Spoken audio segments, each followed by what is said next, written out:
evening. This is the January 10th Police Oversight Board meeting. I'd like to welcome everybody who's present and everybody who's watching on television and YouTube. We're going to start with our Pledge of Allegiance with Joanne Fine.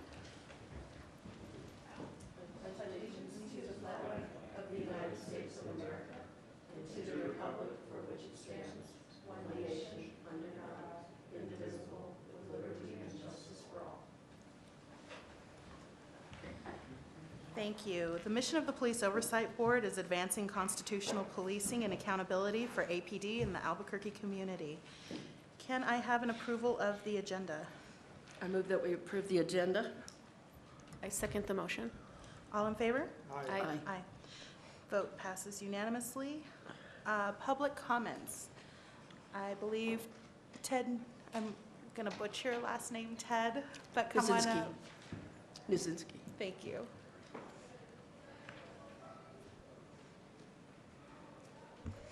And just a reminder, you've got 2 minutes, okay? I'm sorry? I'm sorry, 3 minutes. Oh, You've got 3 minutes, sir. I don't think so. I need it tonight. Okay, thanks. Let me begin. My name is Ted. Ted used to Ted. Well, I was just wondering, who oversees who? And let me be more specific. Who is the puppet and who is puppeterian? Yes. What is power of this board? Who invested this power? I'm sure City Council, your bosses. Because as I understand, every district council appointed one of you. Now how I can see only 4 board members. I know, I can feel it why. We do have problem right here. Here is, who's the boss, at Hornets or board? Yes, at Hornets, he swiped on the very sensitive issue, which is filming. When I file a complaint, he never responded. Yes, I already filed a lawsuit at federal court, and I forgot to summons at Hornets. Yes, it's gonna be lots of subpoena, documents, and so on. I'm just sick and tired because that is, I know we don't have constitutional government at City Hall. Yes, we do not have. They swear under oath. So anyway, that's about all I want to say. Thank you. Thank you so much. Can we have an approval of the minutes, please? I move to approve the minutes. I second. All in favor? Aye. Motion carries unanimously. Reports from city staff. Do we have anybody here from APD?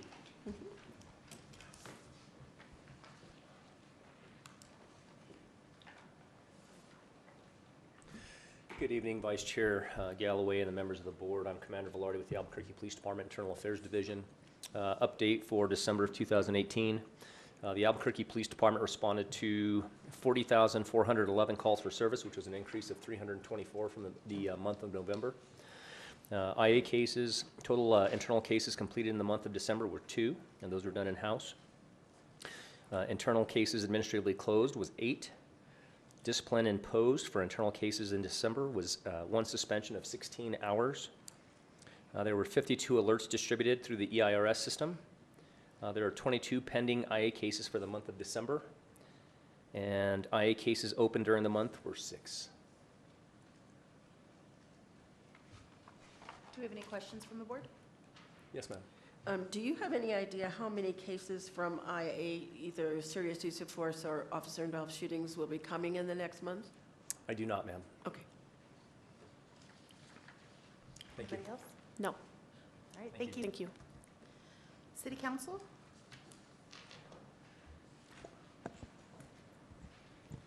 Madam Chair, board members, I want to thank the board members and Mr. Harness for being in attendance and answering questions at today's study session with city councilors. Everyone I spoke with afterwards thought the meeting went well and discussion went well, and is kind of happy with the progress that's being made with the ordinance. The ordinance will be on the agenda for Monday's Finance and Government Operations Committee meeting, but it will be deferred to the next committee meeting. At the moment, the plan is to have a special FGO meeting on Monday, the 28th. The details and all that is still being confirmed, but as soon as it is, I will let the board and Mr. Harness know once that meeting is confirmed. At the upcoming January 23rd City Council meeting, we'll be introducing the communications to reappoint board members Galloway and St. John. And then those will be on the agenda for final action at the February 4th council meeting for final approval. And with that, I stand for any questions. I just want to make sure that since their terms expire in February, I would assume it's not until our board meeting in February, and so the 4th, a vote on the 4th in favor of them would mean no gap. Madam Chair, Board Member Fine, yeah, I think the actual date is like February 5th anyway, but by ordinance, boards and commissions ordinance, commission and board members serve until either they are reappointed or they are replaced. So Okay. you know, even just saying if we took action in July, board members can stay and serve until they're That's helpful to replaced, know. yeah. Thank you very much. The FGO meeting, if there's a special FGO meeting on the 28th, would that begin at 5 p.m.?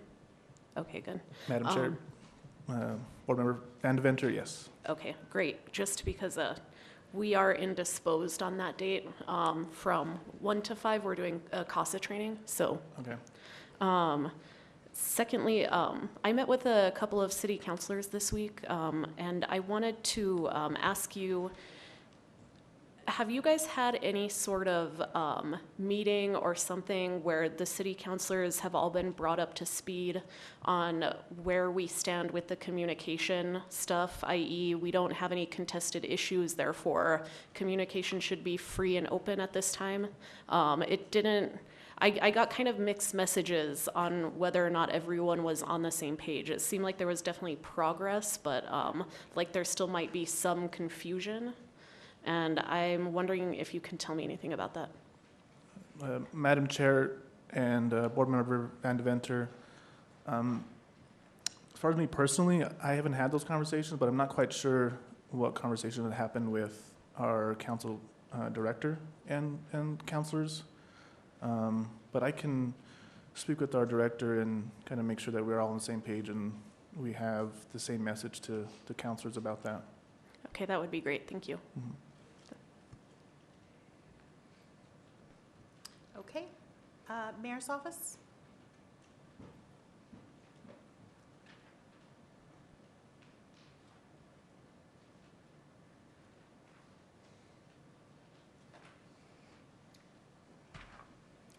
Good evening, Vice Chair Galloway and members of the board. I'm James Lewis, representing the mayor's office and also working with PD. Just wanted to give you a brief update on some of our community outreach in reference to the CASA agreement. The mayor did have this morning a meeting with a lot of the faith community. I am personally visiting with Pastor Alareed to come up with a questionnaire, which he has already developed.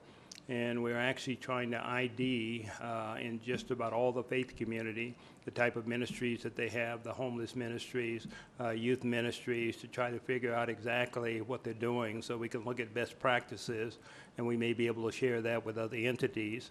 And most of them have a homeless program, and we're trying to figure out exactly what they're doing so that we can understand these silos. There's a lot of silos within the city itself. So we're trying to pull all that together so we can map it out. We can understand exactly what everybody's doing as we partner with them to figure out other ways and means to address some of the problems within the city. We also, with the city going forward, we're in the process of setting up the fifth amici briefings, and should be shortcoming. Some of the issues that we're still facing with, though, is you have a shutdown with the federal government, so a lot of the DOJ people are not available as of today. We don't know how long that's going to go. We have been meeting with Ms. Martinez on the phone, so there could be, subject to change, some of the dates and times that we're working with. And that's pretty much just an overview of some of the issues that we've been working on. Any questions? I have a question. How will the shutdown affect the court system? Are you concerned about that? Because at least the federal court, I would imagine, is.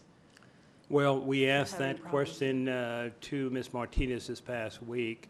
Judge Brack has also stepped down. And so Oh, no, I didn't know that. Okay, well, Judge Brack has stepped down, and we don't know even when they're going to appoint a new judge. So all of these things are sort of floating out there. We're trying to figure out, but we've been advised by the monitor, Dr. Ginger, that we need to proceed on because we have the whole suite of use of force policies, and we want to start doing some training, so hopefully by the end of the month, the middle of next month, we'll have all those completed. So again, there's just a lot of uncertainty out there, and they've asked us just to proceed at the best that we can. And Ms. Martinez had indicated that her whole group is not available, but what she will do is set up a process where she can get some clearance to speak on behalf of the entire group from the federal government, Department of Justice, and U.S. Attorney's Office. We had something came up today, is this, okay, if I say, something came up today where they said that, the question was the monitor affected by the shutdown? And someone said he's being paid by the city. So that means he's not affected by the That is shutdown. correct. That's good to know. Madam When did Judge Brack step down? I just found out about it myself at the meeting this week, so I don't know the specific date and time. We'll see if we can get that for you. Yeah, please. Okay. Thank you. Okay. Thank you very much. Okay. Thank you. All right, City Attorney?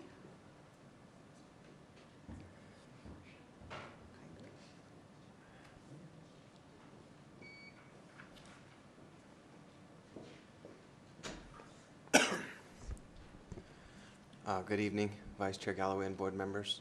I have really just a brief update. So we have the use of force policies. 252 has been approved by the monitor. 53, 54, and 55 have also been approved. So we're at 56 and 57, which of course 56 is use of force reporting, and then 57 is the review and investigation of use of force. With 56, we did receive comments back from Dr. Ginger, so on Monday I'll be meeting with Commander Middleton to go over those and make some pretty modest changes. And then with 57, we expect to get that out to Dr. Ginger for the final resolution of that policy. So we're on track to meet the January 31 deadline that's set by the court. I wanted to ask you, the 252 you said was approved by the monitor. Did it have the Garrity materials in it or not? Vice Chair Galloway, Board Member Fine, I'm not sure what you mean by, do you mean Graham? I meant that. I didn't mean, yeah, I meant Graham. I'm sorry. It was, Is that Garrett? Yeah, it's Graham, not Garrity, right. right. It had very limited language related to Graham. I think it would probably be, without, peeling back the veil too far, very close to what was seen in the PPRB version, is what was approved by the monitor. Okay. 257 has come out of PPRB? Correct. Okay. I don't think I have reviewed that. Could you send it to me? The one that came out of PPRB? Sure. I can remember send- looking at it and making comments after OPA, but post PPRB, I haven't seen it, I don't think. Okay, I can certainly send that again. Thank you. Mhm. That's it. Thank you. Thank you. Have a good evening. You as well. CPC update?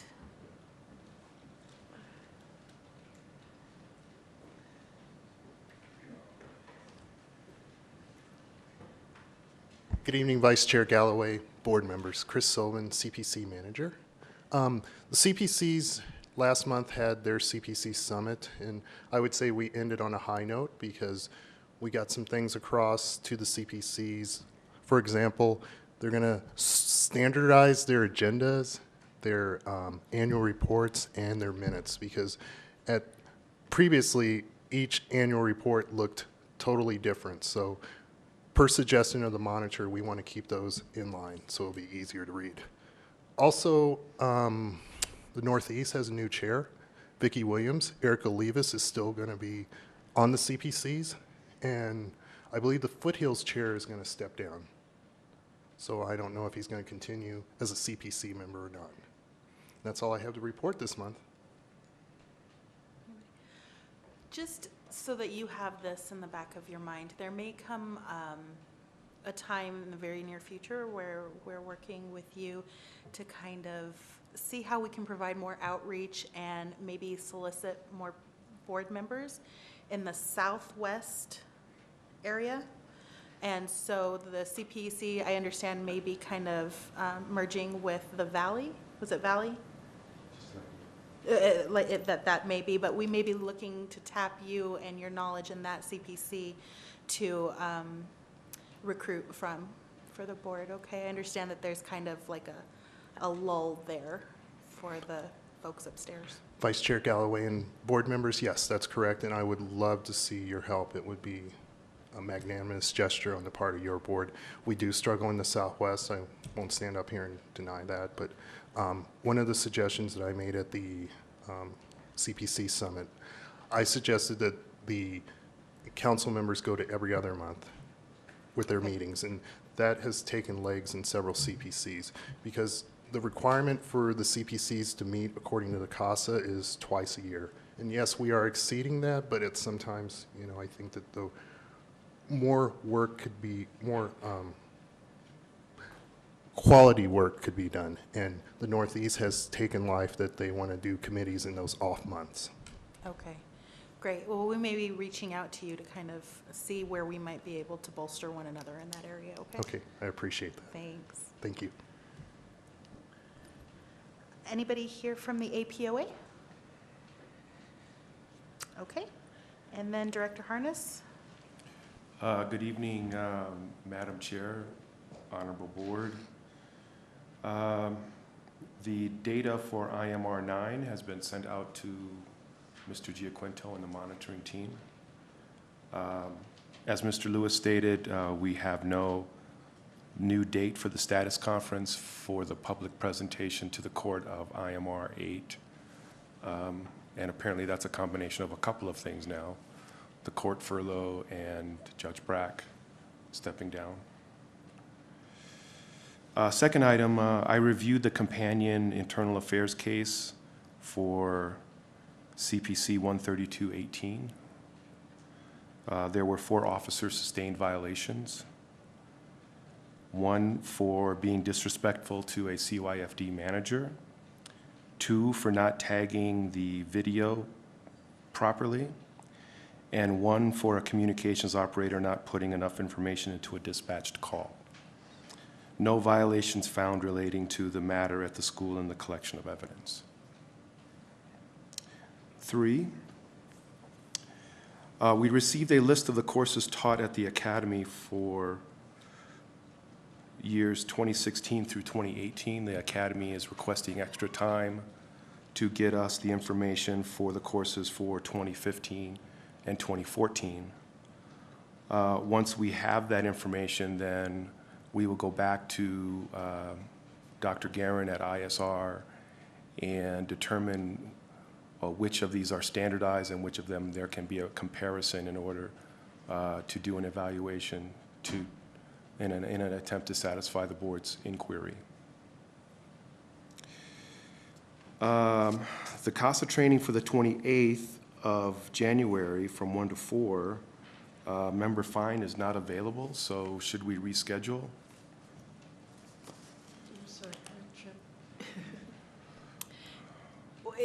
We had talked at one point at an outreach meeting about finding a way to capture all of these trainings on some sort of media.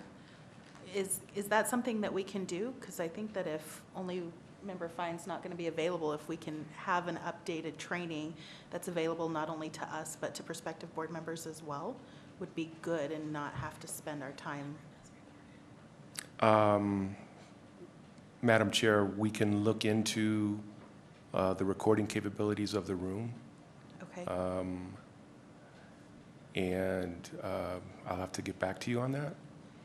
I mean, if the rest of the board agrees, I would hate to keep everybody else from attending that training and try and reschedule that again. And when we have a full complement of board members, the chances of getting 9 people on the same page at the same time is going to be impossible. So this is not unusual. We've done this in the past where we taped it or provided PowerPoints or whatever it was, and then the person who's missing can call the person who did the training and say, I don't get this part, you know.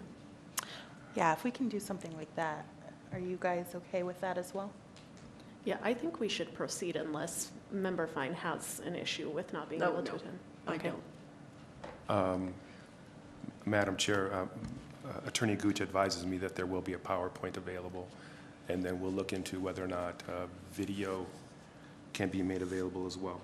Okay, wonderful. Thank you so much.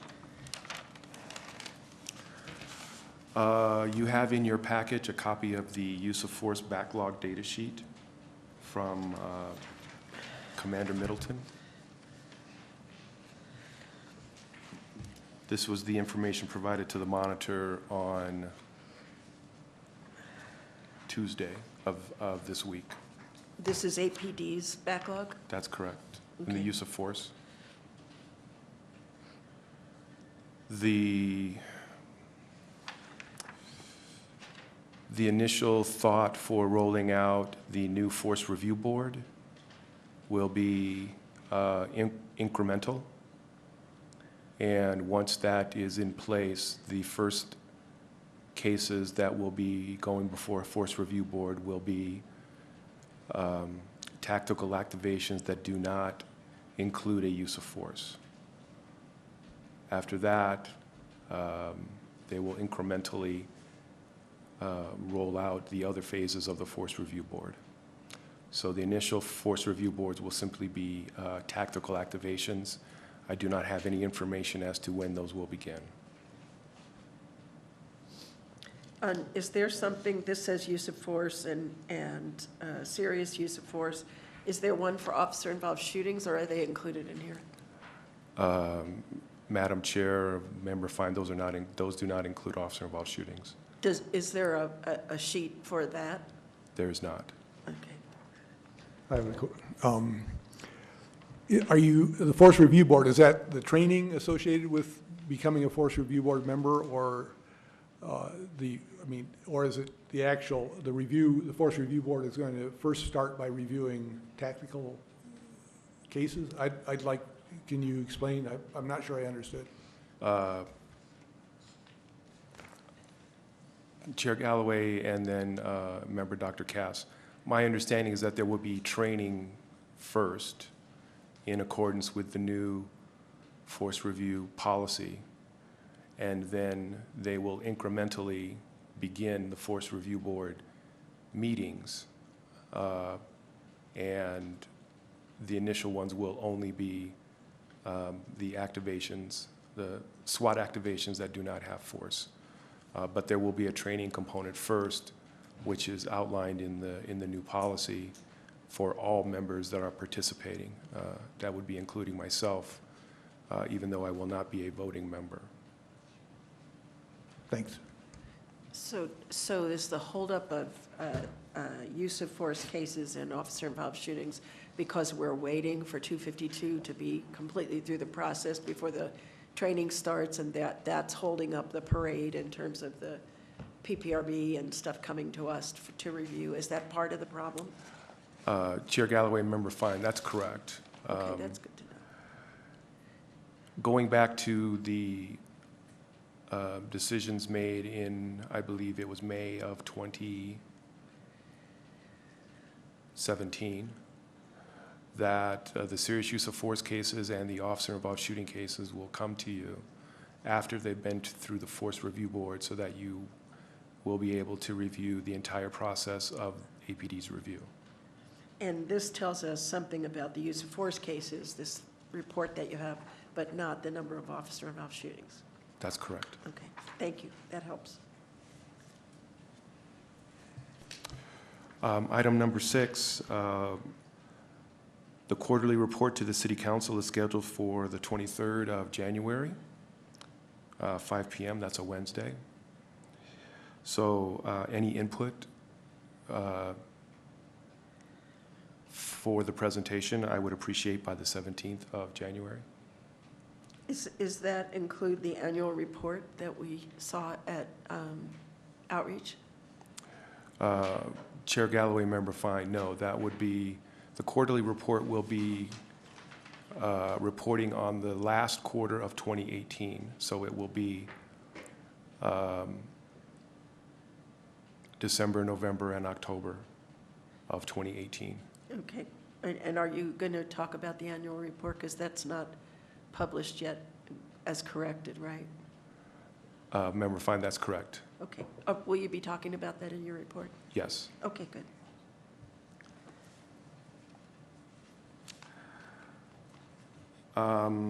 Item number 7, just a brief update on Next Request. Last month, the board approved our use of that system, and so far we've processed 7 IPRA requests through Next Request. And the system works very nicely. I get daily reminders. I get an email when the request comes in, and I'm able to access the request and go through. And if I have the documents right away, I can just simply download the documents and I can fulfill the request. So the system is nice, and it provides regular updates on all of the requests. So it's a good system for us. That's great. Item number 8, as Mr. Lewis stated, the 5th round of amici meetings is scheduled for us, either January 28th from 9 to 10:30 a.m. or January 29th, 3 to 4:30 p.m. And the location will be at the Old Town Community Substation, 2060 Central Avenue Southwest. I can't be there. So Member Fine, I understand, is out of town. Member Cass has responded that either date would work for him.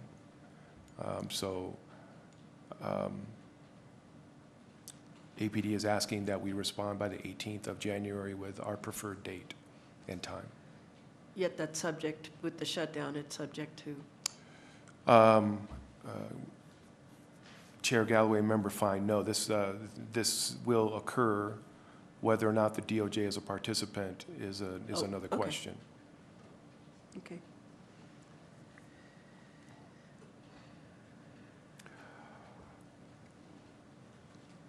Item number 9, the 2017 annual report. Based upon feedback from the subcommittees, there's a reworking of some of the wording. There's an input of the outreach engagements from 2017. And the numbers and the graphs have been verified, so those numbers are the correct numbers. When I spoke with Dr. Guerin, he agreed that there could be a better way of collecting the data, so we're going to work towards that, refamiliarizing them with our case management system, identifying other data points and data capturing aspects. Because of the fluidity of the process, because 2016 cases get closed in 2017 and 2017 cases get closed in 2018, and so it's not as static and clear for a bright line for the numbers to to correlate in that way. Is there a way that you, or will you be discussing with him a way, I'm sorry, I didn't ask permission. Is there a way, or could there be a way for us to identify how many cases are, in other words, opened, closed, and carried through, to another time? Because as I remember that report, it really, there was no way to see logic in the numbers that just said there were this many cases. So it seems to me that if there's a moment in time that you freeze the data and export it, there's a way to count what is open but not investigated, where, that whole continuum of work. And are you guys working on a way to do that? Good, thank you. One of the things that we had talked about with the questions as they related to the graphs and the tables and whatnot was if that data was correct, and that was what they went back and verified, to more clearly explain that in the description of what they are. Will they be working on that, or is it going to come back as we saw it? Chair Galloway, at this point, based upon the data as it is, it's going to come back the way it's been presented already. Without any clarifications on the points we made? I can, I'm sorry, Chair Galloway, Member Fine, I can certainly try and put in some qualifiers, so to speak, or some explanation of the fluidity of the process. But certainly, Dr. Guerin is going to work with us to be able to better capture the information so that it does seem to be more consistent. Okay. All right, thank you. Oh. Yes, Dr. Cross. Is there a way to estimate what the time lag is between the opening of a complaint or the filing of a complaint and its resolution? I mean, can you just give me a wild ass guess? Or even a better one? Chair Galloway, Dr. Cass, I can do that. I can identify those numbers, but to try to give you an average, I would not be able to do that. But that dovetails into the next portion of my report. Dr. Guerin is going to be doing a work study for the CPOA so that we can look at workflow, case assignments, those aspects. Because when you do a very base comparison between the CPOA and Internal Affairs Professional Standards Division, Internal Affairs opened 60 cases for the year 2018, and they have 6 investigators. The CPOA opened 275 cases in 2018 with 4 investigators. So we're going to be putting that data together to be able to move forward. One, to answer the questions for City Council about budget, but also to put into better perspective the workload in the cases that are done by the agency. So I'm sorry, may I speak? So, Okay.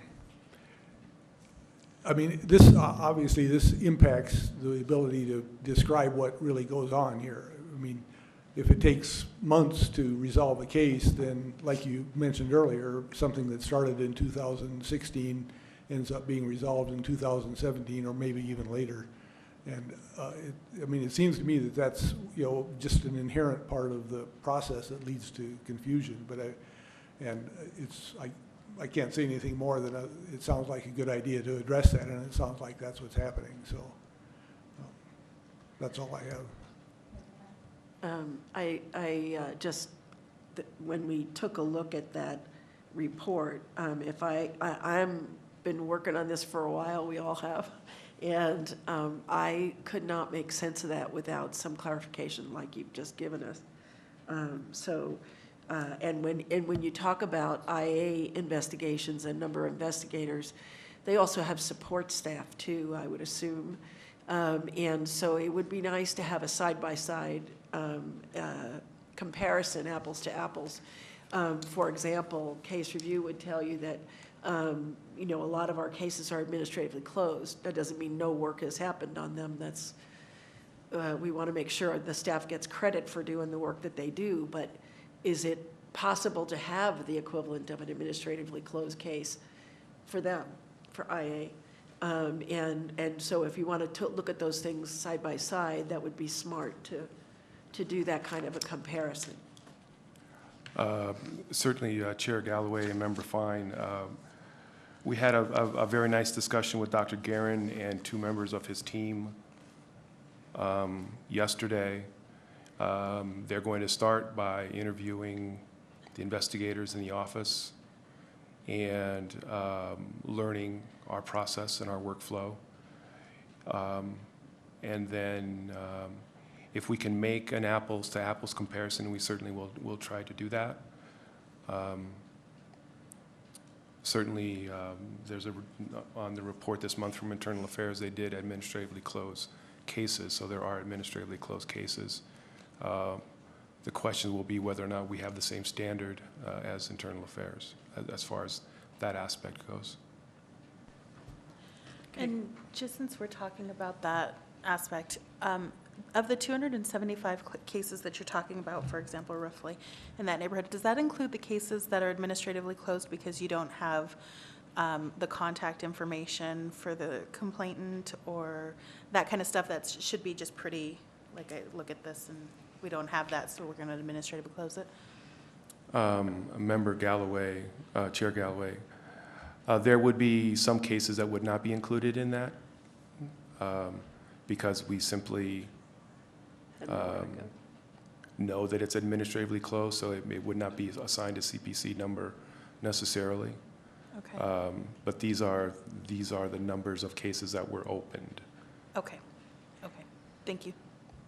From the case review standpoint, Chelsea, chime in here if you are interested in this, but the part of the administratively closed thing is not just not being able to contact people because they take a date and a location and look for the CADs on that and try to find out something. And that all takes time and resources to do that. So I just want to make sure the workload of the staff is measured accurately and fairly, and if we're going to compare it to somebody else in particular. Mr. Moya already alluded to the fact that there's going to be a deferral of the oversight ordinance for finance and government on the 14th. And then my last point is it was my understanding that if members of the oversight board were going to meet with city councilors regarding CPOA business, that I would be included in those meetings and be notified of those. And apparently that's not been the result at this point. And I stand for questions. I had one question. We had talked at a recent meeting about having a meeting space for the CPOA. Have you had any luck, or do you even know who to call to figure out how we get a space that's assigned to us, a room that we have access to? Because I think it would be really helpful for the public to know that this is the CPOA meeting, POB meeting space outside of this full board meeting. And we really do need to get that done. I wondered if there was any progress. Chair Galloway, Member Fine, I believe we were actually able to appropriate the basement hearing room for all subcommittees for the entire 2019 year. Wow. Yeah, that's great. That's great. Perfect. Well, it would be nice for the public to know that they know where the meeting's going to be no matter what. You know, they know where it is. That's good. Thank you. Is there any more you can tell us about the backlog of our cases that are stalled, for lack of a better word? Chair Galloway, Member Fine, I know that I looked at those numbers, I believe, based upon the cases that are set for case review for the February POB meeting. I believe we have about 60 cases open for 2018. There was the reference of the 2015 cases. Those were cases that were part of a personnel matter prior to my arrival. So there's, minus the personnel thing, there's 60 open cases from 2018. That's correct. Okay. All right. Thank you. All right, thank you, Director Harness. We're going to move down to agenda item number 8, which is the reports from the subcommittees. I will start with community outreach. Apparently, I lost a month in there because it seems as though we did not meet at all in December, and that would be because of the holiday, but I sure feel like it's been more recent than that. So, our next subcommittee meeting is scheduled for January 22nd. Just going forward, they're scheduled for the 4th Tuesday of every month at 1 o'clock, and now we know they will be for sure in the basement hearing room, so thank you, Katrina. Just to kind of bring the board up to speed on a meeting that Member St. John, Director Harness, and I had yesterday with Mr. Moya and Ms. Yara from City Council offices. We met to discuss the board vacancies and kind of brainstorm a plan for appointing board members, becoming more successful in recruiting efforts, which is kind of what I alluded to with Chris a little while ago through the CPCs and just outreach. We'll discuss that at our next outreach meeting, ways that we might be able to help with those recruitment efforts in those specific areas of town so that the board reflects accurately the demographics of the city. So that's the point of that. And just some additional kind of ideas for board member success and reducing the amount of turnover for the board. So the outreach committee will be meeting on the 22nd again, and we'll kind of discuss those. We're going to put together maybe an MOU between the POB and CPOA and City Council to kind of lay out what the expectations are of board members, what the skill sets are needed, kind of the job description plus would you call it KSAA? Knowledge, skills, availability, and abilities. So we're going to be working on that as well. So I'm excited to see some forward motion with this, but we'll probably bring that back at our next board meeting with recommendations to the board on how to proceed further. And I didn't understand the logic of, in today's meeting, about when we could expect. I know they talked about the council cycles and when we could expect not only the renewal of 2 of our 6 board members, but the addition of the other 3. Mr. Moya, can you speak to that? Can you help us set our expectations in the right place? Madam Chair, Board Member Fine, I think the expectations that we'll have names to you pretty soon, maybe within the next couple months. I think I want to have a conversation with Ms. Galloway and actually you, Ms. Fine, for the outreach committee to see how you would like to handle us sending you the 3 names that we kind of come up with, and if you guys wanted to meet with them before, I honestly would like to just hear your preference for that, and we can move on from there. So you think a couple of months we'll have a full complement of board members? That'd be great. We'll definitely discuss that, and we can have that conversation. I'll be prepared for that, okay? Sounds good. Thanks. All right, that's all I have for outreach. Moving on to policy and procedure, Dr. Cass? Policy and Procedure Committee, Subcommittee met last week in our permanent home in the basement of Plaza del Sol. And our next meeting will be, I think, February 7th. So at the last meeting, we had there were a couple of, one pending issue, which was the issue that had been brought up by APD at an OPA meeting regarding the naloxone policy. And we've, a month, at the previous meeting, we had written a letter to Director Harness to be forwarded to ISR so that we could ask some questions, so that they could answer some questions regarding the research that we would like to see done to support whether the current 299 naloxone policy is effective. And as a reminder, it's a policy where APD officers who are trained to do this will administer naloxone before the emergency medical personnel arrive. And so we'd like to find out if this is an effective program and what the actual effect of a delay or just various aspects of how this is done. So, because there is concern on APD's part about liability and whether the resources that they have could be used in a better way. So, at our next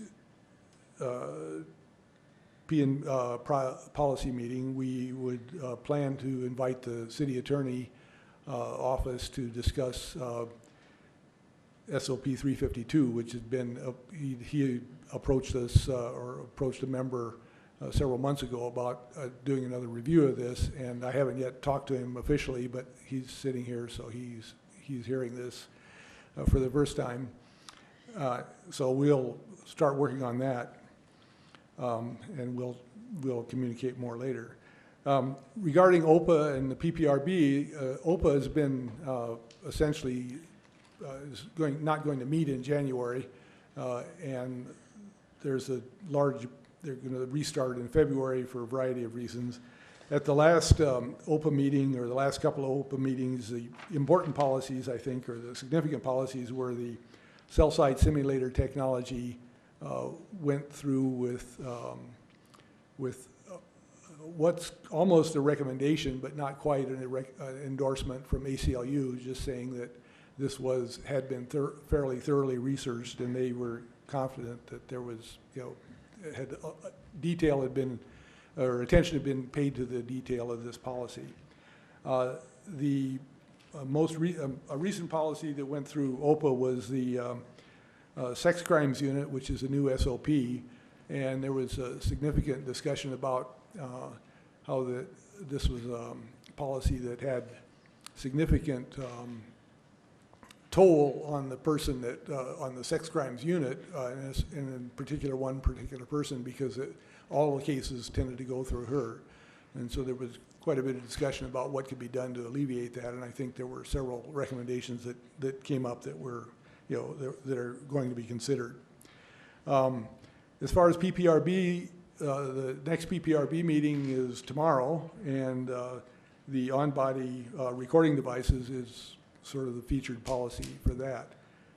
There's also going to be heard the SOP 146 field training and evaluation, the use of department vehicles, and APD aviation police. But on-body recording devices are the significant one.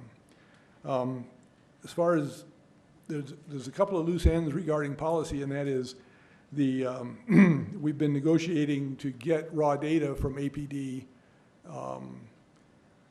that is essentially equivalent to what is furnished to the monitor to satisfy CASA paragraph 288, and this has now been discussed more with respect to the ordinance, so that there's more attention being focused on this problem, but it does depend upon working through the details of a process or the logistics of the process with the city attorney, with the and with the ordinance changes that are coming up.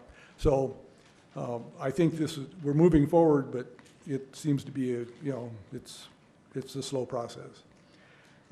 There's also the issue of having more support for the policy subcommittee in terms of an in-house analyst, and I think we're moving also in that direction, but it's just a reminder that I don't want it to go away.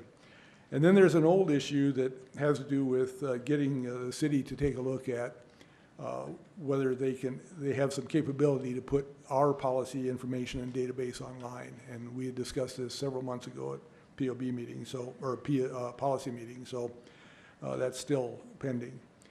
I believe that's, I also I updated the list of SOPs that have gone through both OPA and PPRB in the last quarter, essentially, and it looks a lot like the list I presented to the board last month, but there's a few upcoming policies. So that's all I have. Thank you. I have a question. I am glad you brought up the on-body recording device, because I remembered, excuse me, that there was going to be a change in the type of equipment and a purchase of a different kind of on-body recording device. Are you, because of all the meetings that you go to and that the things you're looking at, can you update us about the difference between what was and what is in terms of capacity and value? No, I'm afraid I can't. I think I'd refer you to the appropriate person at APD, and I'm Okay. not sure actually who that is. Director Harness, maybe you can tell us, because I know there's been some changes in that area. Chair Galloway and Member Cass, Dr. Cass, I'm sorry. I'm not sure who has replaced Officer Wiggum or Detective Wiggum as far as the video department. I'm not sure who's replaced him as yet. I know that I believe that the department is fully equipped with the new cameras, and you can see them, and they believe that they're adequately equipped to handle the 10 and the 12-hour shifts. And one of the points that was at OPA, which did not make it into the PPRB draft of this policy, was to change the preservation of all videos, tagged or untagged, from 120 days to 1 year. That seems to be pretty standard across the nation, given the fact that it's our understanding that with the new contract, there was unlimited data storage associated with video capability. We advocated that the storage time go from 120 days to 1 year. When you review the PPRB policy as it's stated now, the draft that's going to be considered tomorrow, it's back to the 120-day storage period. Thank you for, I'll find out. I'd like to add also that in reading through the comments of this policy that's going to be reviewed tomorrow, there's a lot of officer comments that are concerned essentially with the uploading of video after their shift, and there's a timeline that they have to meet in order to be in compliance, and that can apparently result in a fairly long delay in getting off your shift. And I believe there was a suggestion that it be changed from the following shift or to the end of the shift that they were serving, but it's not clear to me what happened. It seemed like there was some confusion on that. Maybe it's just I that was confused, but that's, I mean, this is a policy that gets a lot of comments, and there'll be that's what PPRB does, is to Right. incorporate that. So, or actually to start that process before it gets to PPRB. So that's. Thank you. Can I make a comment? Thank you. Well, that's disappointing to hear that about the storage time. It did seem that, it seemed like in the, at the OPA meeting that there was a good deal of openness coming from APD about making that time change. I thought that advocacy had been successful. So I don't know if there's any more advocacy that can be done tomorrow at PPRB on that, but I would encourage it. I also received some comments from the public defender on this policy, and they really wanted to see the muting. There's the equipment has a mute function, and I can't remember exactly how the policy is written, but it gives the officer basically like a total breadth of discretion regarding when the mute function is utilized. And they would like to see more rules around when the mute function is used. And the reason they cited was that they are receiving a lot of videos and cases that have no evidentiary value for either side because the mute function was utilized for basically the entire encounter. And they said that that is really problematic. So I don't know if that's something, I did forward those comments along to the appropriate persons. But that might be something that you guys could talk about tomorrow. I think that, the evidentiary value of these tapes is really important for every party. It's important for the prosecution, it's important for the officers, it's important for the defendants. So if that could be fleshed out, that would be good. At the OPA meeting, it didn't seem like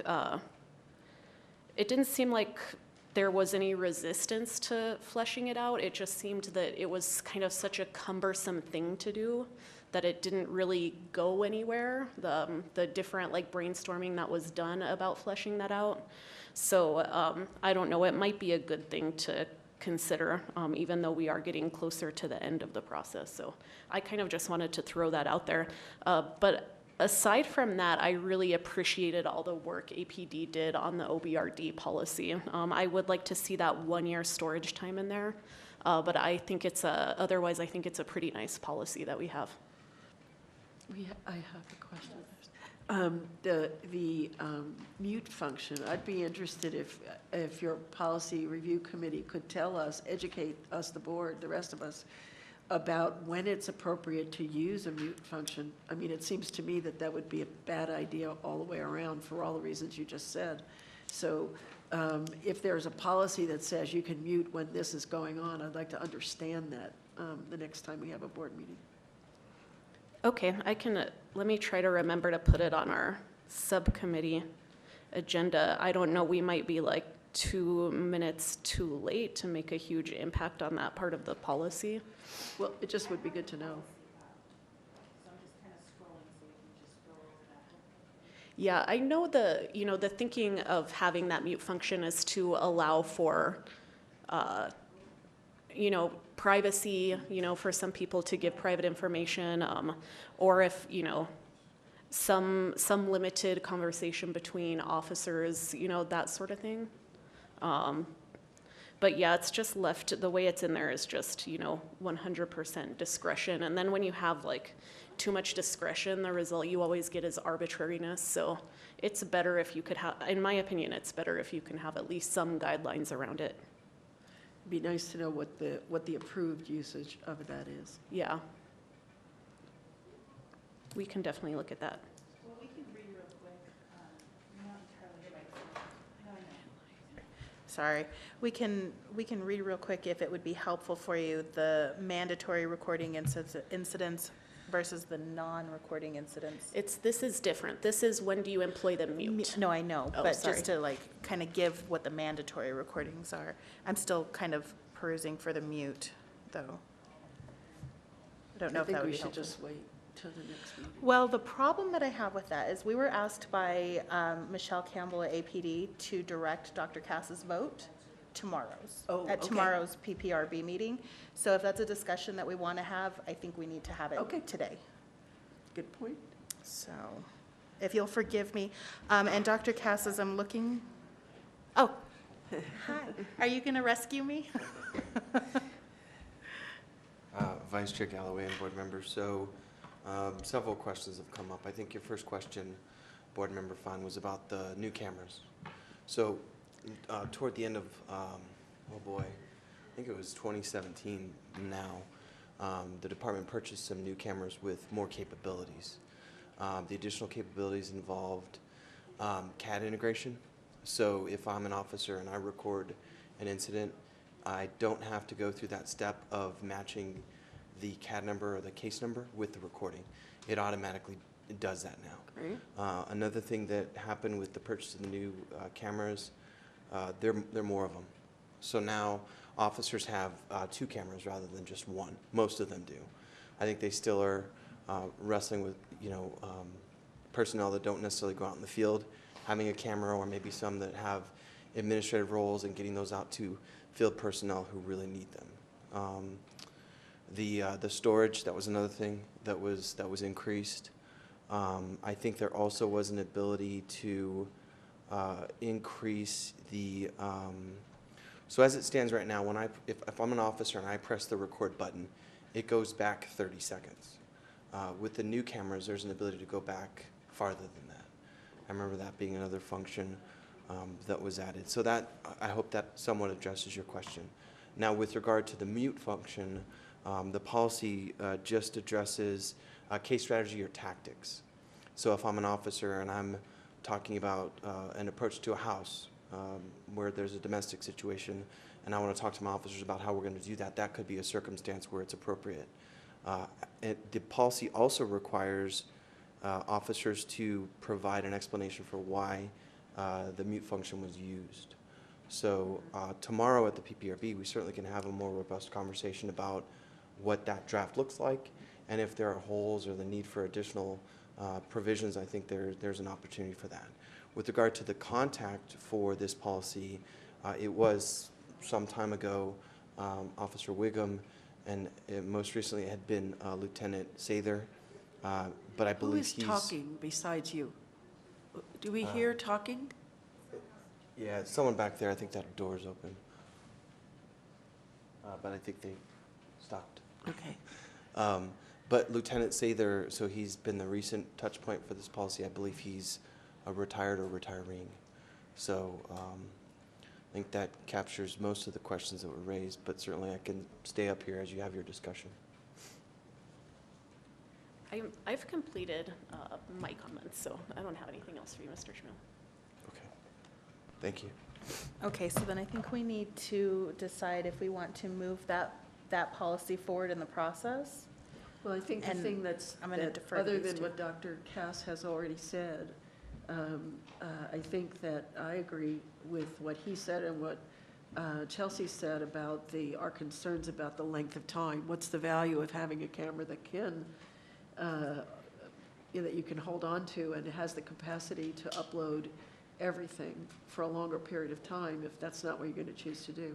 So I'd like to know why there's a change of heart about holding it for a year versus 120 days, and what the legitimacy of that is, because it'd have to be pretty overwhelming, legitimacy to counter the intent of the discussion to this point. So that's the thing that I think that we can come away with that's other than what Dr. Cass already said. Yeah, I mean, I suppose we could do a no vote just based on the storage time frame. Or we could do a yes vote and request that they make the change, but. Or tell us why. Or tell us why. To my way of thinking, if the recent past is any judge, it's possible that, there are people within the union, for example, that might not like that idea of keeping it for a year. So I'd like to know what the reason is to not do that. What is it? Maybe it's that, maybe it's not. Maybe it's something else. If I could respond, I think the way the process is designed is that if this policy, if there is language after it comes out of PPRB tomorrow, assuming that it's approved by the PPRB, then if we see language in there that we would like to see changed, we can recommend that language be changed. I mean, and I think, you know, and it's certainly appropriate to do it at that time.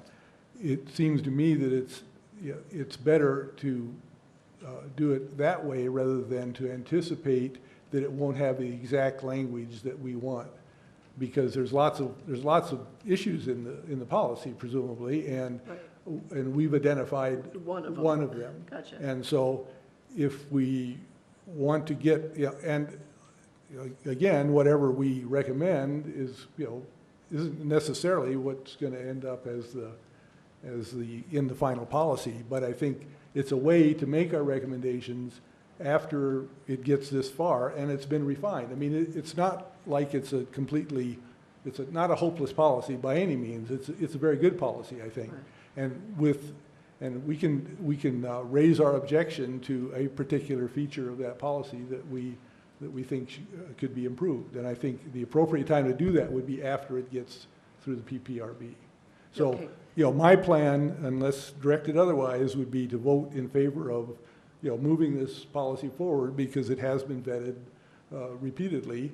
And if at that time, I mean, I can make the case that we would like to see this in there. But if it goes forward with the current language in there, we still have an opportunity, and that's what's designed into the process to make our comments at that point, or our recommendations at that point. So, Can I say one thing?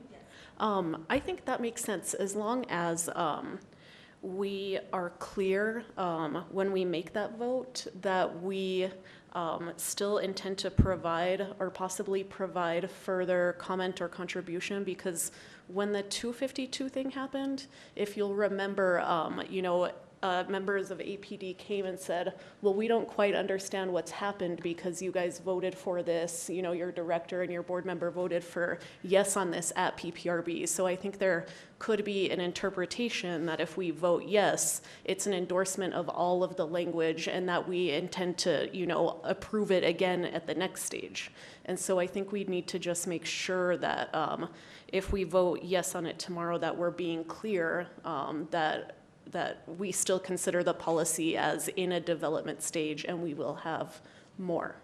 Does that make sense? I think that what we can ask Dr. Cass to carry for us is to say, we are concerned about this 120 days, and we'd like to know why it isn't a year or why it's not going forward as a year's worth, and what's the rationale behind that, and bring that back to the board. So when the time comes to put comments, you know, but if you just vote, move it ahead and don't bring up those issues, then it's not representing the conversation we're having right now. So, Director Harness? Yes, Chair Galloway. I know that it's been confusing because after 352 was adopted, there was an agreement that 352 would not be followed for the force policies. I would anticipate that if PPRB votes to move this policy along, then you would have this policy sometime next week. And any comments regarding the policy will then be forwarded along to the monitoring team, because this is a CASA-related policy, because 15 days after it's received by the POB, it will then be distributed to the monitoring team. So in functioning fully under 352, you will have your opportunity to comment on the policy as it comes out of PPRB, which is the proposed policy, and then any concerns with that policy will go along to the monitoring team. And should the final policy not meet the expectations of the board, there is still the opportunity to take the policy up and make a recommendation independently directly to Chief Geyer. Okay, I think that if in this discussion, we're considering this policy is still being in development, that, you know, I don't think we vote to move it along in the process.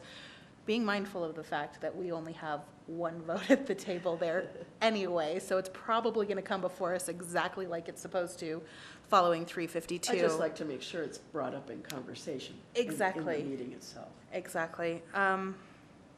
So I think that we need to take a vote as to what to do with these policies and then the criminal trespass notice that was sent to us. Are we prepared to do that? Okay, so I'm going to make a motion that we vote on these, and I would say we do them individually, just for clarity's sake. Break them out individually. So 2-8 for the OBRD, I make a motion that we vote on how to direct Dr. Cass's vote, with a yes vote being to move the policy forward as is, and a no vote being to not. Is that acceptable?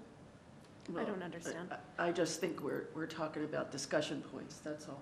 Right. Dr. Cass may also come back to us next time and say, there are 3 other things in OPRD that, or whatever it is. PPRB? There's 3 other things that we discussed in policy committee, or that came up that you may want to know about because we had some concerns.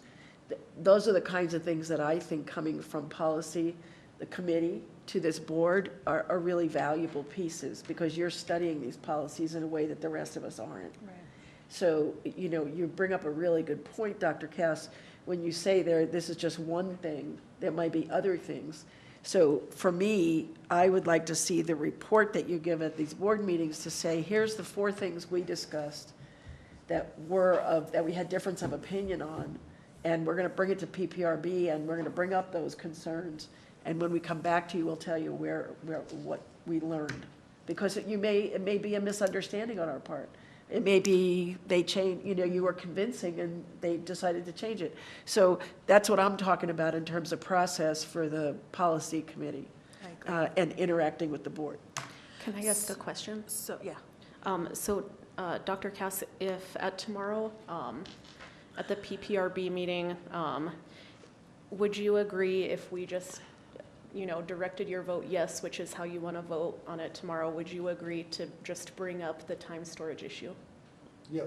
And the mute. Okay, And the mute, okay. and the mute issue. And, okay, so then I would move that we direct a yes vote for Dr. Cass on 2-8 at PPRB. Okay, so there's already a motion. I'm going Oh, to sorry. rescind that motion. Can I do it Yes. just like that? So I'm going to rescind my motion, let you make Okay, it. so my substitute motion is that we direct Dr. Cass to vote yes on 2-8 tomorrow at the PPRB meeting. Okay. All in favor? Aye. Aye. And I vote no, so it's a 3-1 on 2-8. Okay? And 2-5, use of department vehicles? Sorry. Oh, sorry. I don't know that we did. Yes. Second. I s- Oh, you I said- seconded it? Okay, yeah. Joanne. Do you want us to redo that? I suspect it will stay. Okay. All in favor? Aye. And no for me, so it's a 3-1. Use of department vehicles? Motion to move that policy forward? I don't understand, what did you learn about the use of department vehicles? What is it that you think should be the discussion points that you're going to cover tomorrow with you and Mr. Harness? I Are don't know there- that these are necessarily discussion points. These are Director Campbell asking us, not Director, what's her, Commander Campbell, to direct Dr. Cass's vote. Yeah, but I don't know are they all process votes? They're all PPRB. Process votes, okay. So Yes, that- and, okay. this is, I think, the constant problem we have, and is that I think we're trying to anticipate what comes out of PPRB before it's done. Now, there's some things we can anticipate that we have special interest in, but the normal policy that's going through PPRB, use of department vehicles, I've glanced at this policy, I haven't read it in great depth. I don't know that there's any issues that we can, that we're aware of at this point before the PPRB meeting that we can anticipate how the vote's going to go until we hear the policy presented at PPRB. And I think that's the way the policy, the process is designed, is to hear it in PPRB without significant disagreements with what's in the policy.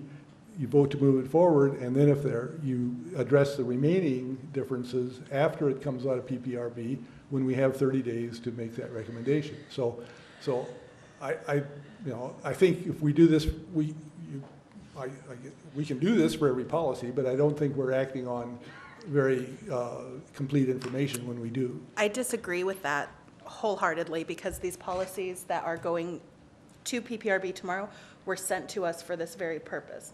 Now, the policy may look completely different from what we're looking at now by the time it comes out of PPRB. So based on what was sent to us, the question was, how do we want to move these policies as they're presented right now forward?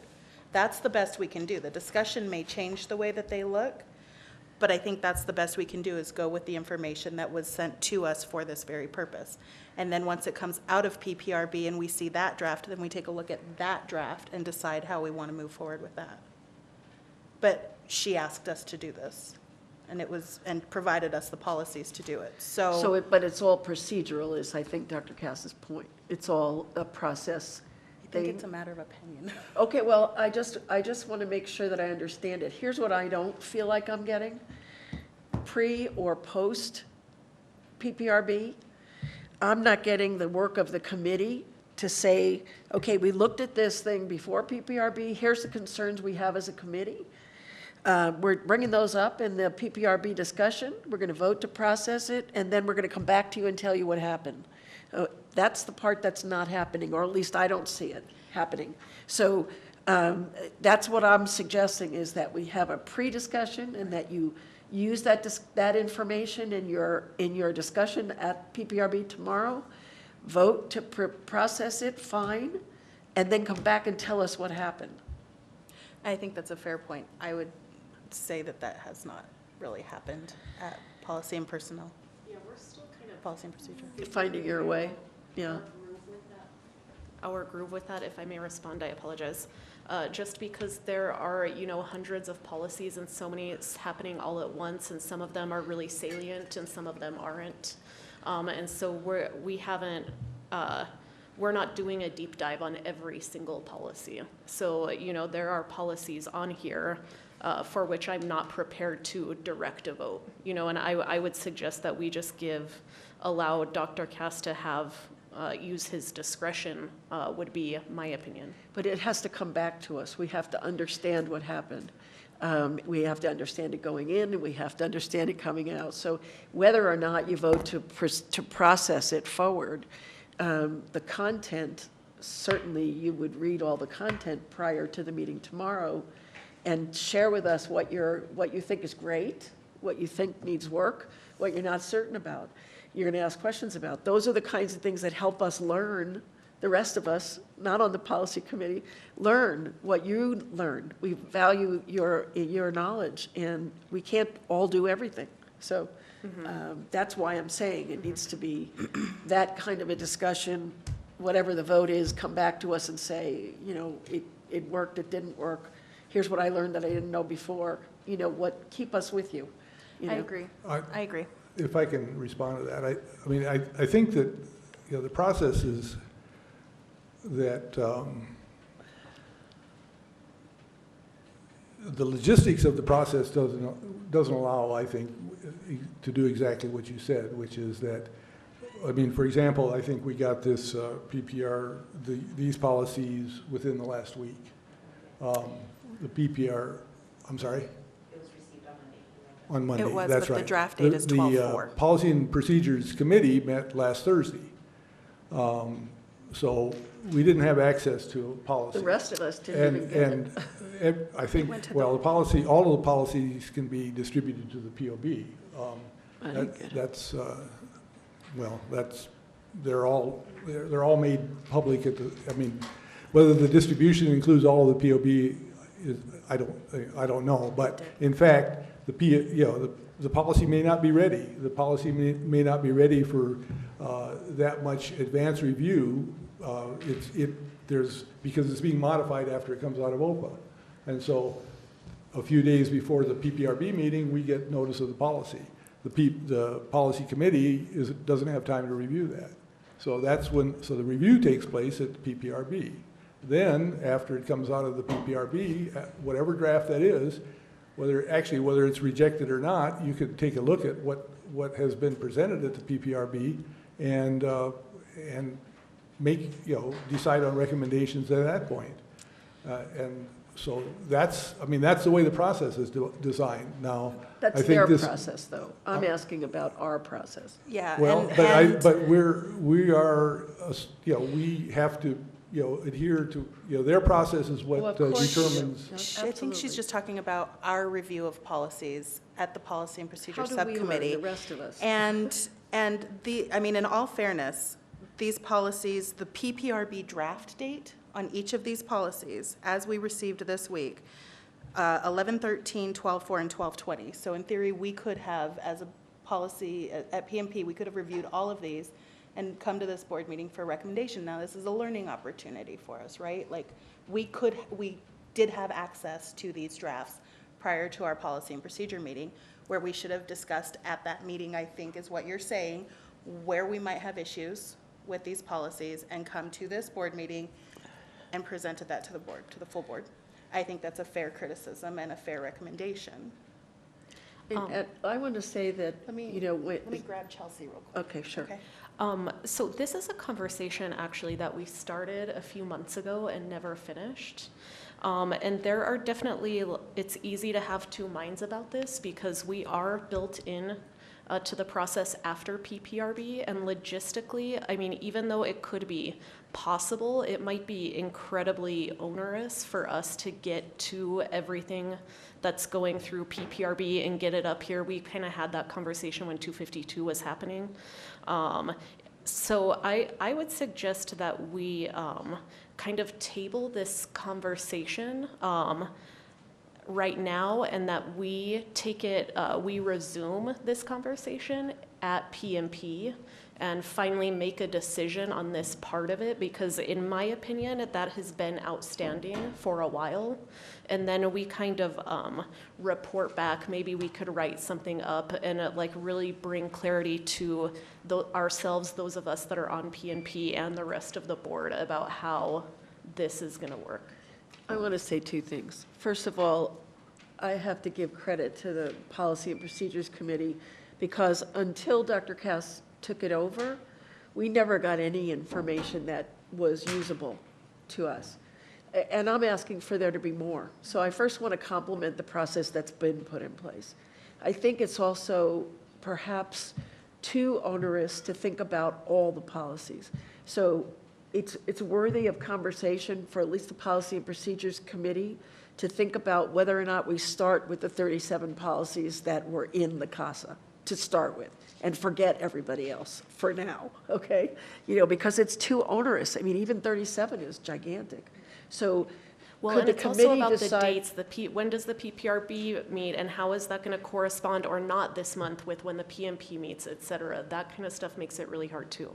Well, but it doesn't mean that you can't, at a board meeting, say, here's what we know that's going into PPRB, and here's our thoughts about those, and we focus just on the 37 policies first, because, and maybe there's 6 of them that are in this time frame, or maybe 2. So it makes it doable. And then whatever comes out of PPRB, then you could, as a committee, write a report to us and send it to all of us so that we don't have to wait another 2 weeks to find out what you learned. What's happening, and my concern is that the rest of the board can't keep up with you because we're not learning from you. And we have to learn from you so we understand the positions you take.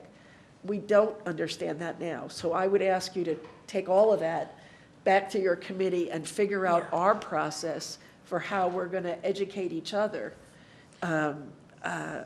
moving forward. And still keep in the time frame and the policy frame that we agreed to with them. So given that as a fact, what can we do to notify and bring the rest of us with you? All right, Katrina, I think we have an agenda item for PMP. And as far as the vote for tomorrow and directing Dr. Cass, leave it up to Dr. Cass and Director Harness for this go-round.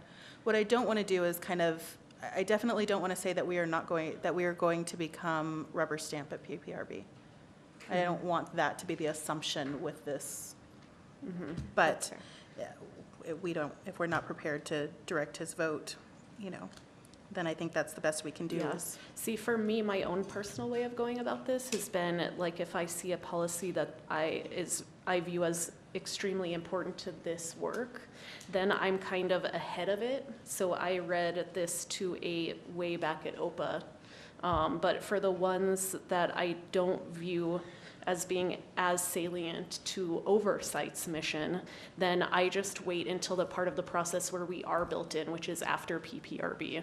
But that's just my own personal, that hasn't been formalized, and that might not be the best way, et cetera. So I definitely think that we should have that discussion at PMP and have something Well, for and you. I think that one of the reasons you have a committee is to filter out what's critical to that mission and what's not, and you guys decide. So just bring us the things that you think are mission critical. Okay. All righty. So we'll discuss that more at PMP. In the meantime, I guess, Dr. Cass, it's up to you. Tomorrow it's your show? I don't know that we need to. I mean, we're not directing a vote in any way, shape, or form. We're just asking your committee to come back to the process, that's all. All right, moving down to case review subcommittee. Joanne or Chelsea, or either of you picking that up? Yeah, Valerie asked me to do that. Have our next meeting on the 22nd. This is the outreach committee. So sorry. Our next meeting is on the 22nd, at the same day as the case, that Community Outreach Committee. And we have some cases that we're going to be reviewing at that. There are cases that have gone back and forth, and so we're going to be reviewing those. And the other thing that we were hoping to take a look at was the other thing that I wanted to say is that we have a meeting on February 1st with Chief Geyer about the the recent child abuse cases and what they've learned. So we've got an hour meeting with him and two of his deputy chiefs to talk to us about what assessments they've made and what they've learned about infrastructure problems relative to the child abuse cases that we've had before us and that we shared some concern about. So we're meeting with him. The Case Review Committee is meeting with him, and we'll be ready to report to you at the February meeting about that. We're looking forward to that. I think that we have some things one of the things we need to do is to resolve the cases that have been dangling between back and forth, and hopefully everybody will be in attendance and will be able to do that. Moving down to Personnel Subcommittee, I will take that again. So we met on Monday of this week, 9:30 in the morning, and we kind of finalized with a couple of caveats, pending some research that Member Fine did, the Executive Director's employment agreement moving forward. We are going to, we took a look at the job description that was issued by the city and made sure that it was in line with the ordinance as it is now. And there's a couple of recommendations that we're making for changes to that, but they're very minor changes to it. Right now, we are moving forward with completing the evaluation tool that will be used for Director Harness's annual review, as well as what we will use to gather that information. So we're working on that right now. We have the employment agreement final draft that we will discuss in closed session and then come out for a vote. It's anticipated that we will vote on that this evening. Our next personnel meeting is on February 1st. Yeah, February 1st at 9:30. Following that meeting, it's expected that we're going to meet the fourth Friday of every month. So that's it.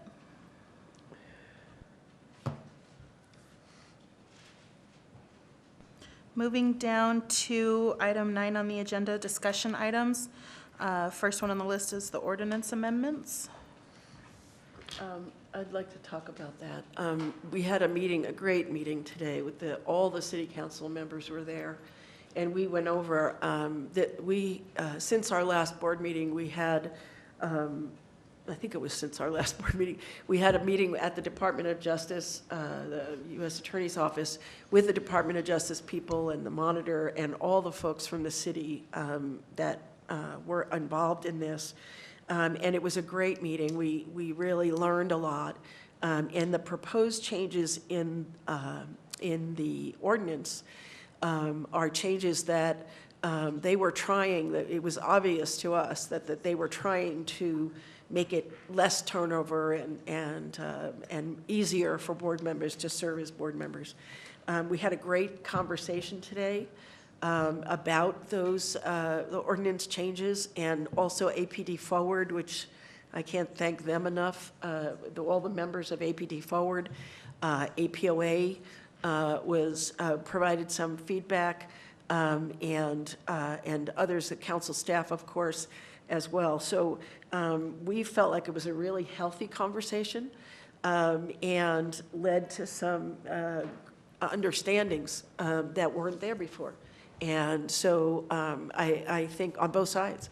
So I think that it was very useful. And timeline-wise, Mr. Moyes talked about, I think there was general agreement that 9 is a good number for the board members.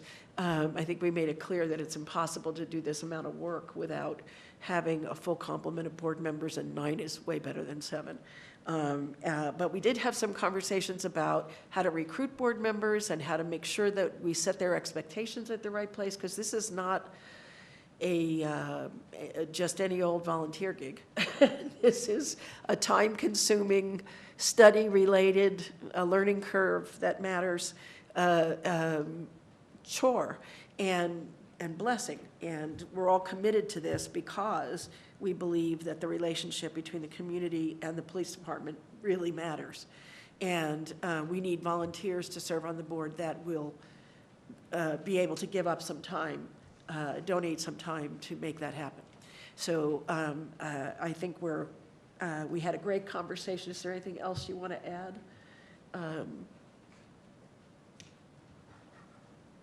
No, as far as I'm concerned, you nailed it. Thanks.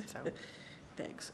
Director Harness was really helpful. We talked about training things, and as we did last month, we talked about the value we saw in the training that we got and how some of it has to stay. And so we were talking them back into some of the training that we had. And I thought they were great. I thought the staff was great, and it was a really helpful meeting. I was glad I went. Director Harness?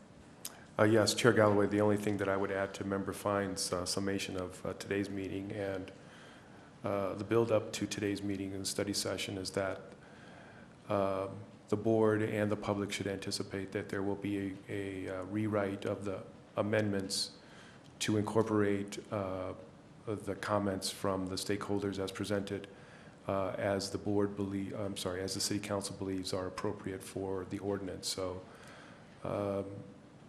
they've pledged that as soon as they have that written and as soon as they have a substitute for O-23, that they will get it to us and they'll get it out to the public. Thank you. There's one more thing to say, and that is that Chantel Galloway did a yeoman's job on making those corrections to the, and adding our feedback in a way that was easily absorbable by everyone who read it. So Thank you. that was a really hard job, and we're really grateful to her for having done it. Sure. All right. Any other discussion on the ordinance amendments? Moving on down to POB member reappointment. It was recommended to us by council that we take an official position as a board with regards to, and forgive me if and correct me if I misstate this, but we take a official position as a board that we want to see Member St. John and myself reappointed to this board. So, I make a motion okay, that we suggest to the city council that they reconfirm for another term Member St. John and Member Galloway. I will second your motion. okay. All in favor? Aye. That vote carries unanimously, and that will be in a letter from Chair Waits to City Council to accompany, my understanding is to accompany letters of intent to stay from Member St. John and myself. And then item C under discussion is resolution of communication ban between the POB and the city. Do you want to take this one? This is my. Oh, this is yours? Okay. Yes. So I was at the council session today, and I agree that it was a very good session, and it was extremely useful in regaining council support and trust. But I think that it leads directly to this issue of the communication ban that we had earlier that had been imposed over 2 months ago, or 2 months ago. And I think that communication ban really created an adversarial relationship with the council. I think we went a long way to repairing that today, and I think there was a good exchange. But I do think that that kind of relationship damaged trust, and I think we can't have it both ways. We can't both rely on the needed support from the council, and I think we got that today, and we can't simultaneously treat them as adversaries.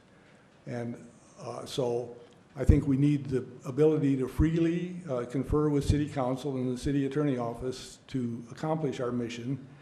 And they need to be made aware that we, the POB, are placing no restrictions on that communication. A recent letter from our attorney to the city appeared to remove the previously imposed communication ban, but the language used indicates she still considers contested issues to remain until the appointment of board members is complete. That was an issue that I think is addressed in this ordinance changes. So I think that the POB needs to go on record that an open communication is critical to our mission to conduct oversight, which is what our mission is, and we must make that known that we consider these contested issues resolved. So I don't want them to linger. So I would propose that this motion, and I'll read it, I move that we direct our council to cease efforts contesting city council and city attorney actions related to the reconfirmation of the executive director's contract and POB board appointments, and that we further direct our council to unconditionally retract without reservation all communication bans that have been previously issued in these matters to all the parties originally addressed. It's, I mean, So that's my motion and comment. So. Before we go into discussion on that, do we have a second on that motion? Okay. can we discuss this issue without discussing the motion? Can we? Chair Galloway, Board Member Fine, you do not need to, but you may, but the motion has failed for a second. So it is the board decision whether you'd like to continue the discussion. I just want to put a point of clarification out there, and that is that I am aware that our attorney has already had this conversation with Mr. Melendrez, and she has said unequivocally that there's no contested issues now. I think we need to keep the value of our attorney and our protection from people working us. And that doesn't mean a complete communication ban. I never thought it was that in the first place. But even if you think it's that, that certainly has been resolved. All the things that you mentioned in this have been resolved already. So that's why I am not seconding your motion, because I think it's all been resolved already. Same. Yes, I believe, I think it's an error, the statement that the appointment of new POB members remains a contested issue. The last communication I saw coming from our attorney to the city did state that no contested issues remained. Right. And so I think that the practical effect of having no contested issues is having zero communication ban. So I just don't think there's anything left to be done. And I do think that we have, restored, to whatever extent that damaged relationships. I think that, we have sort of talked it out and repaired those relationships. So I just don't, I would like to support your motion, but I don't think that there is anything left to do. There's no, it's not necessary. If I may, I'd like to read the letter from our attorney to the city, which says, I spoke with Steve Aguilar, Lindsay Van Meter, and Jeremy Schmiel this morning about their recent letter seeking additional clarification about the status of communication with the POB. I confirm that there are currently no contested issues, and thus there is nothing preventing anyone at the city or city council from communicating with the POB. This includes Chris Melendres. Should any contested or issues arise, I have confirmed that my office or the POB will provide notice of any such issue in writing. I stress that I am optimistic that with the timely reappointment of Chantel and Valerie, as well as additional POB appointments to fill open positions, there will be no such issue, and I emphasize will be. They indicated they were aware of the unfilled POB positions in the upcoming requested reappointments, so hopefully these items are promptly addressed. But there's clearly a reservation that says there is a potential issue that would arise if these appointments aren't made. So it says, with the timely reappointment, that's the condition. And so there has not been an unequivocal, removal of the communication ban. It's pretty straightforward in this letter. Thank you, Dr. Cass. All right, we are going to move over to the agenda item number 10, consent agenda cases. Do you want to take that on? Take that over? I'll Want to do it? Yeah, wanna do sure. it? I would Okay. like to make a motion that this board approve and send forth the findings in all of the, for all of the cases contained within item X consent agenda cases. Second? Yes. Okay. All in favor? Aye. Aye. Aye. Any opposed? No. Okay, motion carries unanimously. On the non-consent agenda, there's no items listed. There are no items listed. Non-concurrence cases, same. Review of appeals, there are no appeals. Serious use of force, officer-involved shooting cases, none. And POB review of Garrity materials, nothing listed there. So now we are going to move into closed session. It is item number 16 on our agenda. We'll do that with a roll call vote.